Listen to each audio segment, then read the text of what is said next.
Hello and welcome to Undet for Revit. In this video, I'm going to show you how to use our latest tool called Fit Column. So you can just find this tool in Undet ribbon under this drop-down menu. If you don't see it directly, please just click here and you can click on Fit Column. So to start working, we need a level where we have a center image where we can see all the profiles of all our columns and easily identify them. So here we have few settings which you have to choose. So first of all, you need to choose what kind of column you want to work with. So let's say I want to model this. You can click on H column. Now I want to know, tool wants to know what's the base and top constraints. So I will choose basement level till the ground floor. And if you have some values which you want to offset it from their base and top, you can just write those values here. And you can write step here.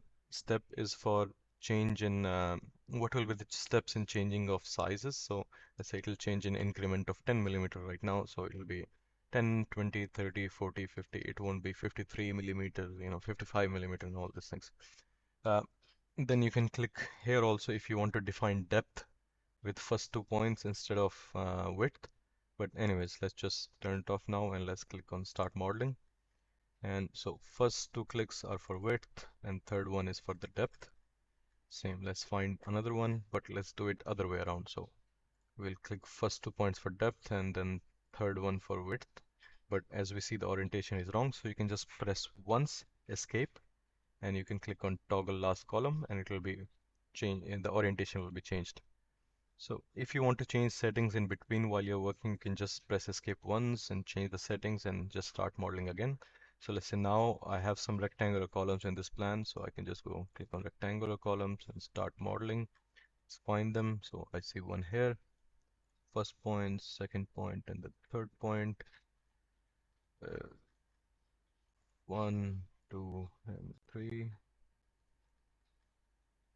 Here you don't need to care about the orientation at this point. Maybe they're not aligned to each other, but we have created a tool just to align this, which you can see in other video.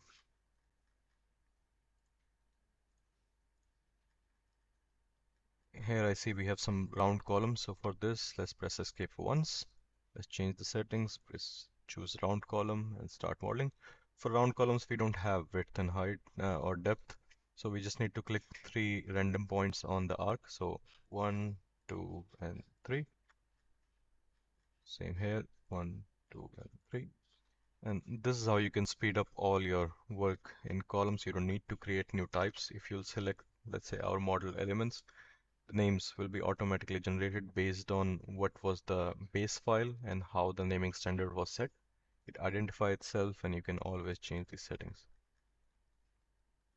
And here we see the alignment is wrong, maybe because I picked the point outside my line where I see the point cloud, so this caused the issue. So let's try it again. But it's not a concern because you can always use our align wall and column tool to align everything which you have modeled in this project. So let's choose rectangular column, start modeling, 1, 2, and 3. There you go.